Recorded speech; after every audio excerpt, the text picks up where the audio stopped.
The 1870 church is up for sale again. After 4 more years of neglect, it is in a bit of a worse state than when I first tried to buy it 4 years ago, but I believe it is still salvageable. If I can purchase it this time, I hope to have it fully restored to its former grandeur. Let's take a tour as it looks today. Coming in the back door of the church, across from the restrooms, is a small break room. It sits below the main preaching room where the rain comes in. Most of the water from the hole in the roof funneled down the wall and into this room. This room suffered the worst water damage. Entering from the front, the double doors open to a hallway that leads to the main preaching room. It is a grand room, perfect for inspirational sermons, large weddings, or uplifting choir productions. The hallway from the main entrance is in pretty good shape, just a lot of elbow grease. Those stairs back there lead on up to the bell tower. Come into the main preaching room. Doesn't look too bad until you look up. And there's all the water damage that comes streaming down the wall to the room below. The rest of the room, though, doesn't look that bad. Again, a lot of elbow grease. You can't see it, but one of those stained windows has a small hole in it. And just a lot of cleaning, and we should be able to get the room back in shape. Let's slow down the tour of the main preaching room while we enjoy the acoustics the room has to offer. A big thanks to Ed Smith, our local historian, for providing the clip from a choir back when the church was active. Oh, what a wonderful, wonderful day I will never forget.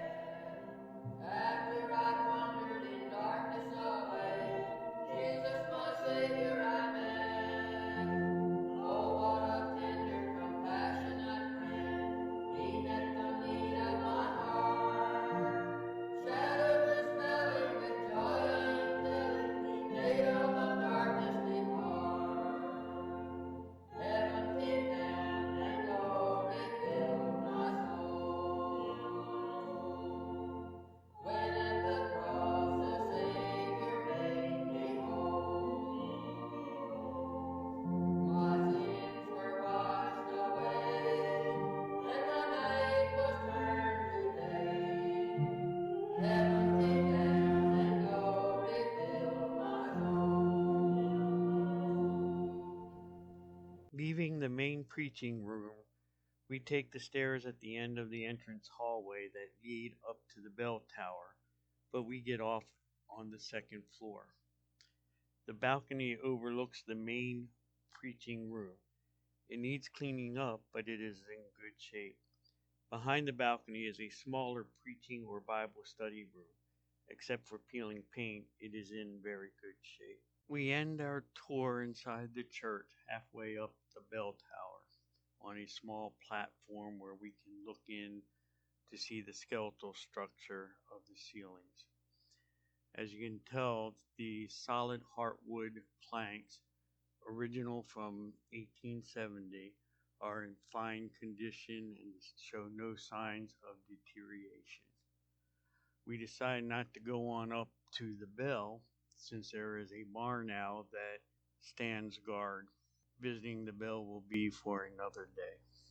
The small building to the right of the church is the community hall, once the gathering place for crab and oyster feasts. The kitchen hasn't cooked a meal in a long time.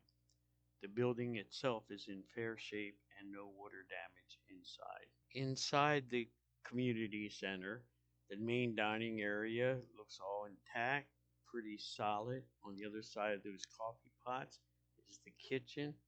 Kitchen looks fine, a lot of elbow grease needed, but no water damage, no real damage to speak of, in good shape. The church has its roots with the Quakers who fled persecution in Virginia.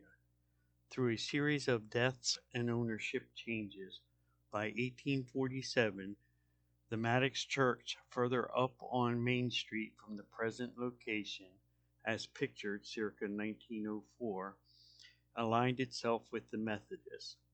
Reverend William Mullen was named the first pastor. It is unclear if the marker on the present church's ground is a simple memorial to the first pastor or the pastor's final resting place. Currently, the church is one of the 5 oldest Methodist churches still standing in the country. Before Keith and I pass on, we hope to restore the church and the community hall to its former glory and importance to the Fairmont community.